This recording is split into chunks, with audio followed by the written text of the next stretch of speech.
Putin said the EU-Ukraine deal poses a threat to Russia's economy as well, yeah?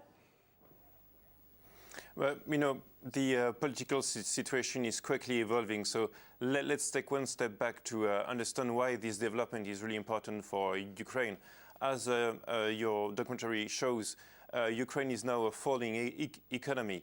The GDP is down 1.5% in 2013. Industrial production is down 5%. The high interest rates are killing investment. So what we are looking at is a real recession for the country. And that's why structural reforms are urgent for the country. But in the long term, signing the trade deal with the EU is in Ukraine's best interest, because it will anchor political and economic reform that is really needed for the country and could boost Ukraine GDP by 6 to 12%.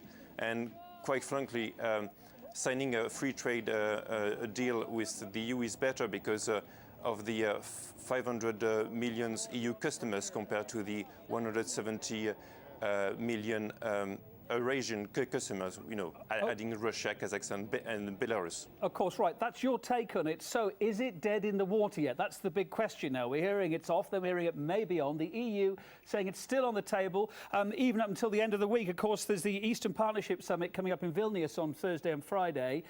So it could still happen, do you think, or not?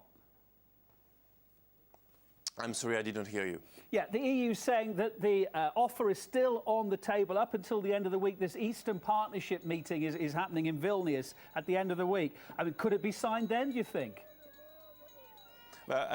All the way for Yanukovych next step, you have the foreign minister of Ukraine saying that Yanukovych will actually go in Vilnius on Thursday. You have the Prime Minister Azarov saying that, denying the fact that Russia has promised financial support in case Ukraine goes bankrupt. Quite frankly, what we see now is a country on the brink of a political crisis, because 60% of Ukrainians are in favor of EU integration, but 40% are in favor of Russian in political integration with Russia, or a commercial integration with Russia. So it's as if we are back to December 2004, and it's quite. It's really important. Do you think at the 11th... It's a political crisis. So, Do you think at the 11th hour the EU may try and sweeten the deal to make sure it goes through? We have seen a lot of pressures from Brussels and Moscow on this front, on this dossier. We have seen from Brussels, for example, really strange pressure to release a political opponent. And from Moscow, we have seen some saber rattling and also, energetic pressure, etc. Good relations with both Russia and the EU should be possible. No foreign government should try to impose the foreign policy of a third country, namely Ukraine. But I'm still not quite understanding. Sorry to butt in, we're a bit short for time. What's in it for the EU to sign up with Ukraine here? Ukraine's economy is not exactly prospering. It's about free trade, so it's about trade is mutually positive. When you go to a shop, you buy something, it's positive for you and it's positive for the shop manager. So the bigger the free trade area, the better. So it will be better for European customers and it will be better for Ukrainian customers.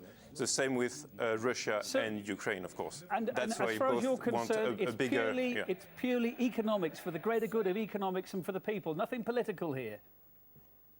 Oh no! Oh, believe me, it's. We are talking about political influence and really politics. Brussels want to enlarge the EU.